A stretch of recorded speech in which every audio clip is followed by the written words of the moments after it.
What do you get when you take a bare-bones mid-size sedan and stuff it with the biggest engine you can? A Yenko Chevelle.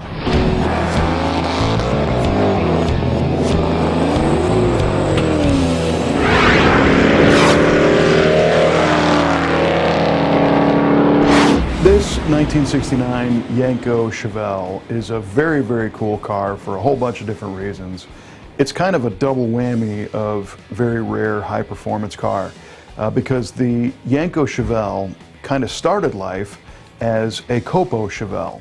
And a COPO Chevelle was a version of a Chevelle that was supposed to be targeted towards superstock drag racing, right? So Chevrolet put together this package in which you could get an L72 427 with a solid lifter cam, 11-to-1 compression, made 425 horsepower in a bare bones Chevelle, and it fit right into the NHRA Superstock drag race class.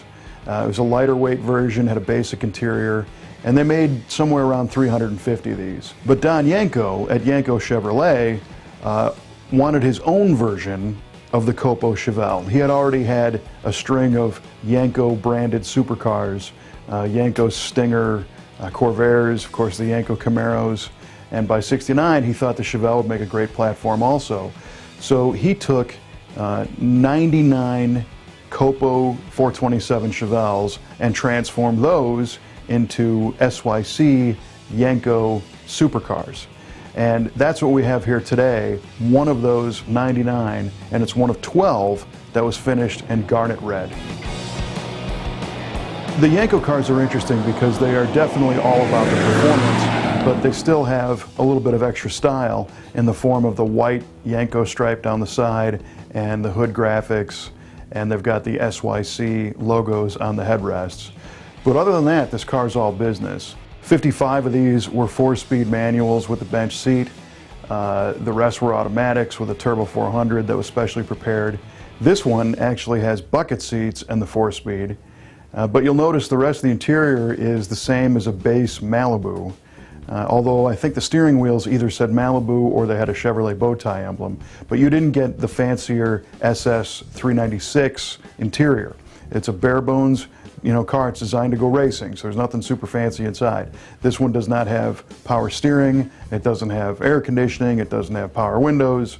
It's just a basic race machine. Now, because this car is first a COPO and then kind of second the Yenko Chevelles also have all the rest of the COPO items, which means it's got the blacked out Super Sport grille, it's got a 12-bolt rear axle with a 410 gear, it's got a blacked out rear tail panel, the Super Sport hood, and of course the 427 cubic inch L72 V8. Don Yenko knew that all of the Chevrolet big blocks were the same size on the outside, so it wouldn't take any doing really to take a 396 out and put in an L72 427. So by working his magic through the central office production order system, he was able to order these cars from the factory with the 427 under the hood, and it became the heart and soul of the '69 Yenko Chevelle. And this L72 is basically a Corvette motor that they put in this car to go racing.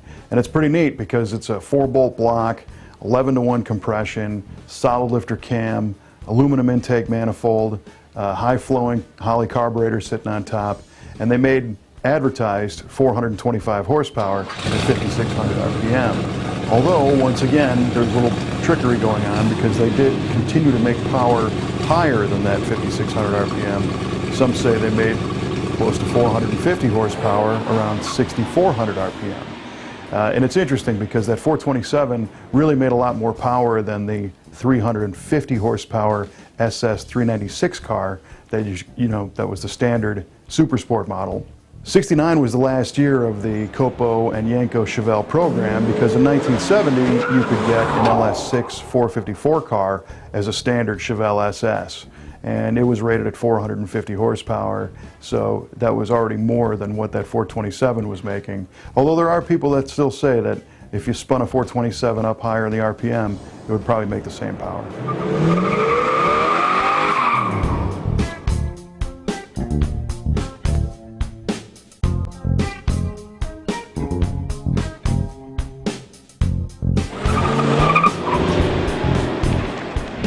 This is a very cool car.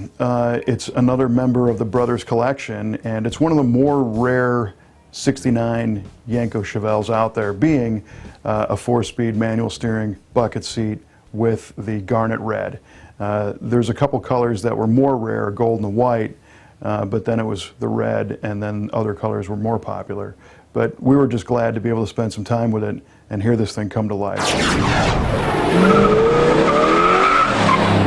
You could stare at little details of this car all day long, and thanks to the Muscle Car of the Week website, well, you can do that from your desk. We've got pictures of this car on our website at musclecaroftheweek.com. Plus, we've got a Facebook page where you can share pictures of this and the video with your friends. And don't forget to join our YouTube channel. If you subscribe, you'll never miss an episode of Muscle Car of the Week.